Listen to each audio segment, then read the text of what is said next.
Now, may I turn to United States, the Energy Secretary Chris Wright, whose engagement on clean cooking has been a long-standing issue. Mr. Secretary, over to you, please. Thank you very much, President Ruto, for your leadership in Kenya on this clean cooking fuel issue.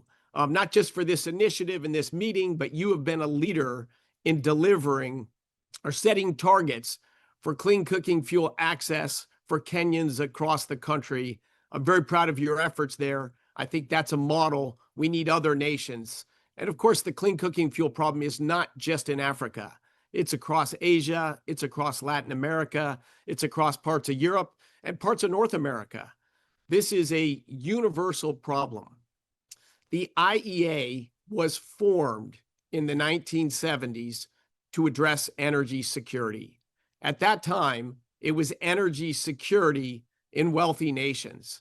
We're worried about a reliable supply of oil, the world's largest energy source then, the world's largest energy source today.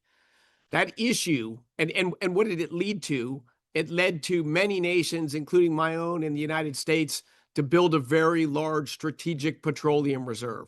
Interruptions happen in the world. The flow of energy is just critical for human lives, for economies, and for national security. There is no larger issue across our planet than energy security. I love that mission of the IEA. President Trump embraces this mission. He calls it energy abundance. If we can have abundant energy in the United States and for all our friends and allies and all the citizens of the world, we lead to a more prosperous, better world. That's a mission of this administration in the United States, and I know it's the founding and core mission of the International Energy Agency. I also thank Prime Minister Storey for his comments about the critical nature of clean cooking fuels. I myself have viewed it for decades as the world's largest solvable problem. 2 to 3 million deaths, according to the World Health Organization, for people, the 2 billion people, roughly half of them in Africa, half of them spread out in other continents of the world, that are still cooking the way all of our ancestors did, using traditional fuels. That's our history. But that was a history of poverty, of poor health, of short lifespans, and limited opportunity.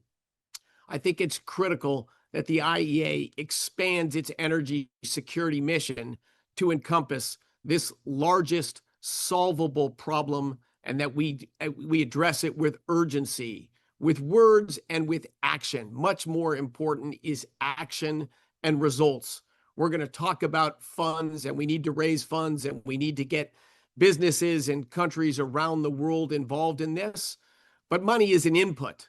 What we really care about is the output, is the 2 billion people, a quarter of humanity, that still lack access to clean cooking fuels, and we need to be serious about how to deliver that. Business is central to this issue. How do all of us get energy? We get energy through a marketplace, through companies and businesses, and we simply need enabling structures, as President Ruto is doing in Kenya, so that most of this will be small and mid-sized businesses that set up networks that can drive down the cost and increase the access for everyone to get clean cooking fuels. Not only is this the only pathway to reduce the 2 to 3 million preventable deaths every year from lack of access to clean cooking fuels, it's also a massive issue in women's liberation. In traditional societies, among these 2 billion people, it's women that are gathering the traditional fuels. It's women that are tending these fires.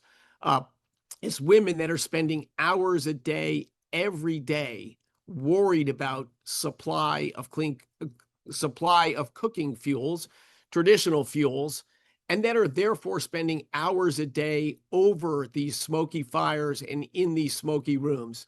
Us in the wealthy countries, focus on the massive health improvements of having clean cooking fuels and reducing that indoor air pollution. I know from experience, the women that are transitioning from traditional fuels to clean cooking fuels, It is a transformation in their life opportunities.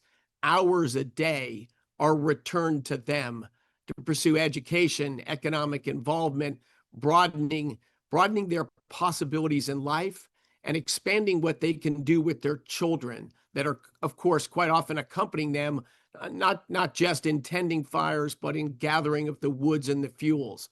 This is an issue about public health. This is an issue about women's liberation. This is an issue about economic security, healthy, long, opportunity-rich lives that have been stunted by the lack of access to clean cooking fuels. The United States and the President Trump administration, this is our top international energy issue, and we have many, but the single biggest one is to expand access to clean cooking fuels. Fortunately, the shale revolution in the United States has made the United States by far and away the world's largest producer and exporter of LPG, liquid petroleum gas, mostly in the form of propane and butane. These are awesomely important energy sources. We need to continue together to build out this supply chain, landings at countries around the world, distribution networks, storage, most critically, last mile delivery to bring the cost down and the availability up to transform the life opportunities of 2 billion citizens of our planet. I can think of no higher mission for the IEA to expand on their energy security mandate that it was founded on and should be focused on to get clean cooking fuels to those 2 billion people. I look forward to working with President Ruto, with Prime Minister Storey, with the Clean Cooking Fuel Alliance, with Fatih Birol and everyone in the International Energy Alliance and everyone in the community of nations around the world focused on energy security, focused on improving human lives and opportunity. This mission is too important for us to talk and not do anything. I can't wait to be with everyone in Kenya early next year and for us to hatch and grow plans and drive progress, not just measuring inputs, but measuring outputs. Thank you all for your partnership in this simply critical endeavor. I'll turn it back over to Fatih.